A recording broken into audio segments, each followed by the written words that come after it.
सियासत में कोई किसी का सगा नहीं होता, ये कहावत बिल्कुल सटीक बैठती है बीजेपी और साधु संत समाज के संबंधों में। कल तक यही संत समाज था जो नारा लगाता था, हर हर मोदी, घर घर मोदी। आज वही संत समाज है जो बीजेपी को मिटाने का संकल्प ले रहा है। इसकी बड़ी वजह है कि यूपी में हो रही लगातार साधु संतों की हत्या और हिंदू समाज की समस्याओं की अनदेखी। महाराष्ट्र में जब लॉकडाउन के दौरान पालघर में जब 2 साधुओं की हत्या हुई थी, नरेंद्र गिरी महाराज जी ने अपने समस्त अखाड़ों को वहां पर कूच करने के लिए कहा गया था।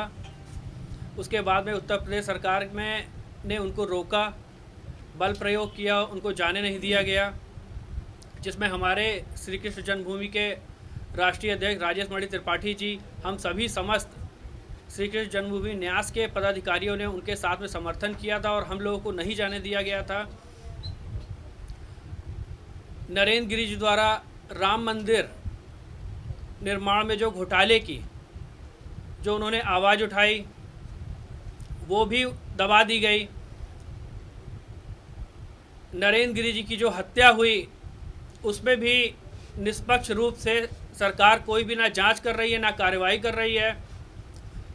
नरेंद्र गिरी जैसे इतने अखाड़ों के वो महंत थे, हमारे गुरु थे, लेकिन ना ही उनका अंतिम संस्कार किसी राजकीय सम्मान के साथ किया गया।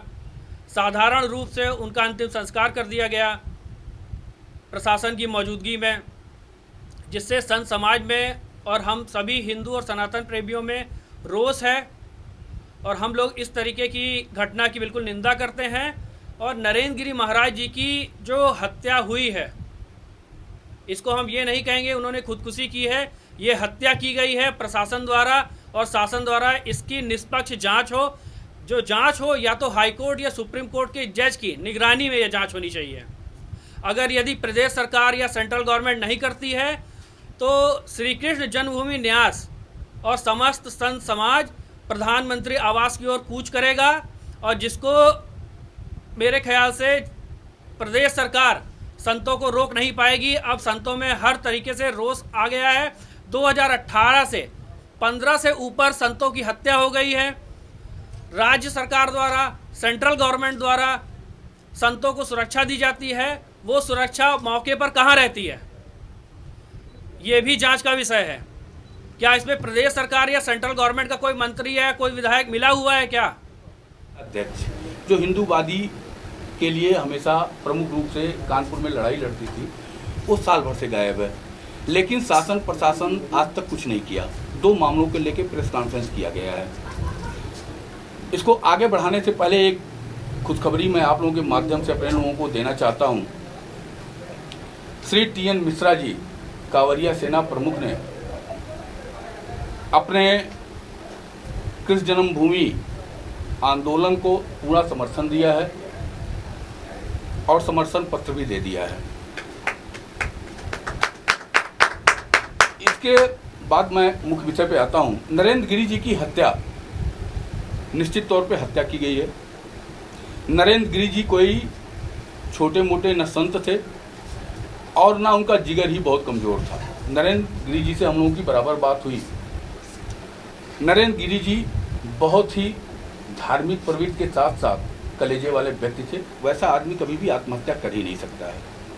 सरकार ने जिस तरह से शुरुआती दौर उस विषय को आत्महत्या का रूप दिया, लेकिन फिर संत समाज और हिंदूवादियों के दबाव में फिर उसको दूसरा विंग से भी देखना शुरू किया गया। ये बहुत ही दुखद है और सबसे बड़ी दुखद बात यह है कि कहने के लिए कि हम योगी की सरकार में हैं। मैं एक चीज दावे के साथ कह सकता हूं कि जितनी साधु संत की हत्याएं इस सरकार में हुई हैं, किसी भी सरकार में नहीं हुई थी। कमलेश तिवारी की हत्या इसी योगी जी ने कहा था कि स्पेशल व्यवस्था मैं दूंगा और 6 महीने के अंदर इसको निस्तारित कर दिया जाएगा। योगी जी क्या बता सकते हैं कि 6 महीने पूरे हुए कि नहीं? बार बार हिंदुओं को केवल गुमराह कर रही है ये पार्टी। और लगातार हिंदूवादियों की हत्या हो रही है। कारण क्या? इनको खतरा कांग्रेस से नहीं है, इनको समाजवादी से नहीं है, इनको बसपा से नहीं है। इनको अगर खतरा है तो इन हिंदूवादी लोगों से जो इनकी पोल खोलते हैं। आज महाराज जी ने अगर ये प्रश्न न उठाया होता कि राम जन्मभूमि के हजारों करोड़ रुपए का घोटाला क्यों और कैसे हुआ उसका हिसाब दिया जाए, तो आज महाराज जी जिंदा होते, मैं दावे के साथ कहता हूं। इसी संबंध में आज श्री कृष्ण जन्मभूमि न्यास की तरफ से पत्रकार वार्ता का लखनऊ में आयोजन किया गया।